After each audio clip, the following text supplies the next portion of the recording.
Ekosistem. Ini adalah pembelajaran IPA kelas 5 tema kelima. Marilah kita mulai pembelajaran kita kali ini.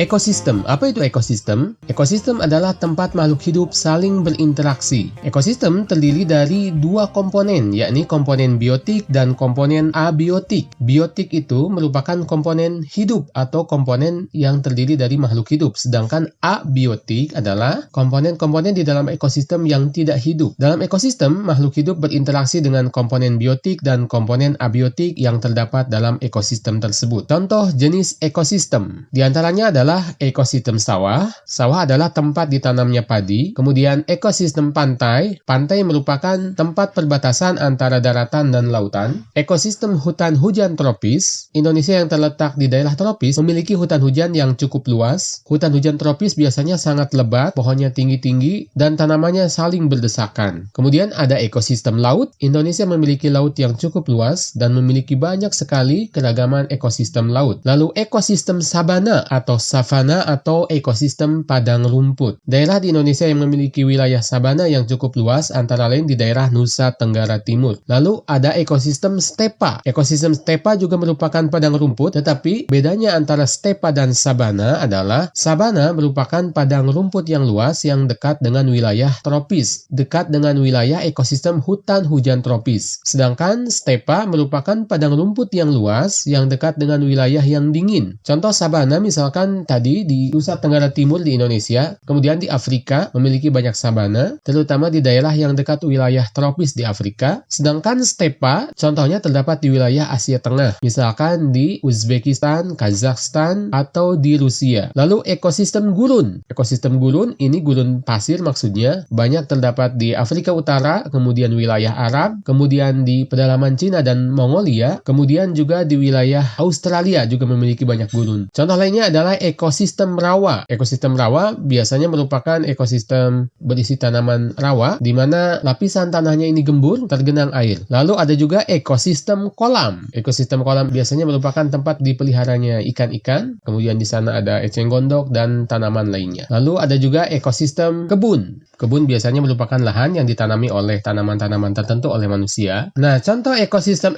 ini, yakni ekosistem hutan hujan tropis, pantai, laut, gurun, rawa, sabana, stepa, dan lain-lain merupakan contoh ekosistem alami. Berbagai ekosistem ini terbentuk secara alami melalui mekanisme alam. Sedangkan ekosistem kolam, kebun, dan sawah merupakan ekosistem buatan manusia. Jadi ada dua jenis ekosistem ya, ekosistem alami dan ekosistem buatan.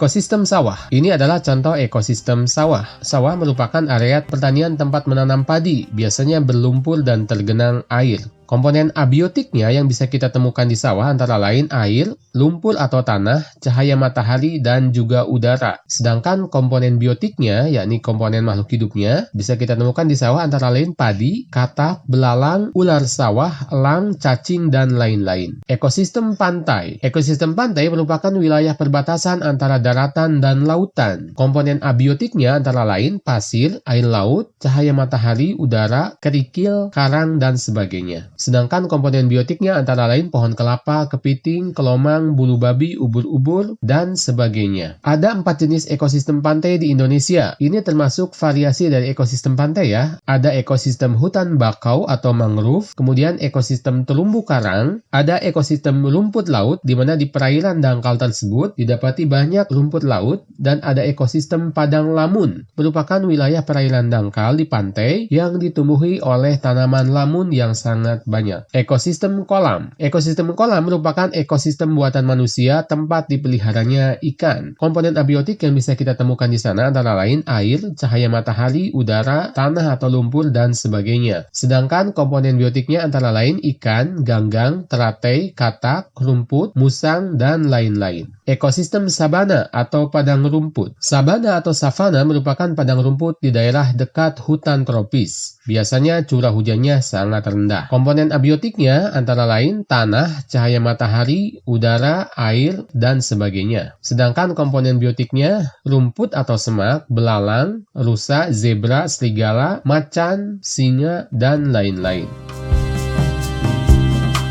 Keseimbangan ekosistem. Suatu ekosistem akan berusaha membentuk keseimbangan alaminya sendiri. Keseimbangan ekosistem terjadi saat komponen biotik dan abiotik tersedia dan berfungsi sebagaimana mestinya. Dalam ekosistem yang seimbang, populasi komponen biotiknya akan relatif tetap atau seimbang sesuai dengan seharusnya. Jika digambarkan dalam grafik, jumlah populasinya akan membentuk piramida makanan. Contohnya di dalam piramida makanan ini, jumlah padi akan lebih banyak daripada belalang dan jumlah belalang lebih banyak daripada katak. Jumlah katak lebih banyak daripada ular dan yang paling sedikit adalah jumlah konsumen puncak yakni elang. Itulah kondisi seimbang jumlah populasi di dalam suatu ekosistem. Keseimbangan ekosistem ini dapat terganggu jika ada salah satu komponennya baik biotik maupun abiotik yang terganggu. Ini adalah contoh piramida makanan di ekosistem savana atau sabana atau padang rumput. Pada ekosistem ini, rumputnya itu akan lebih banyak jumlahnya daripada zebra dan zebra jumlahnya akan lebih banyak daripada singa. Dan singa sebagai konsumen puncak di dalam ekosistem ini jumlahnya paling sedikit.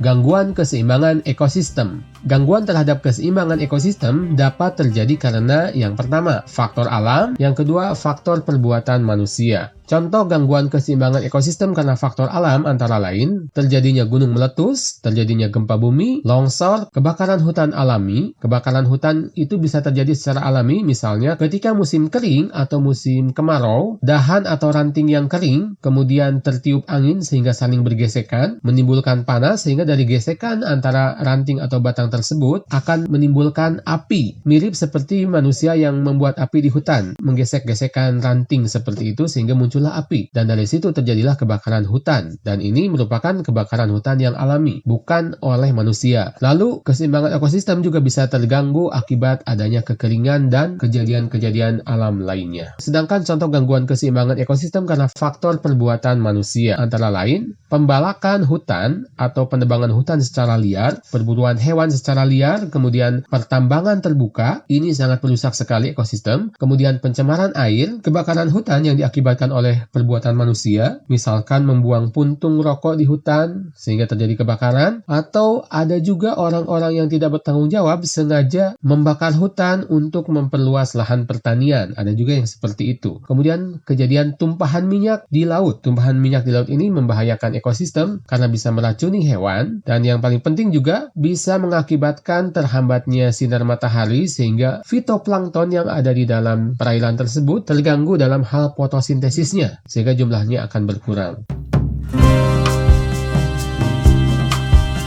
Itu saja pembelajaran kita untuk bagian ini. Kita akan lanjutkan di dalam bahasan selanjutnya masih di tema 5. Wassalamualaikum warahmatullahi wabarakatuh.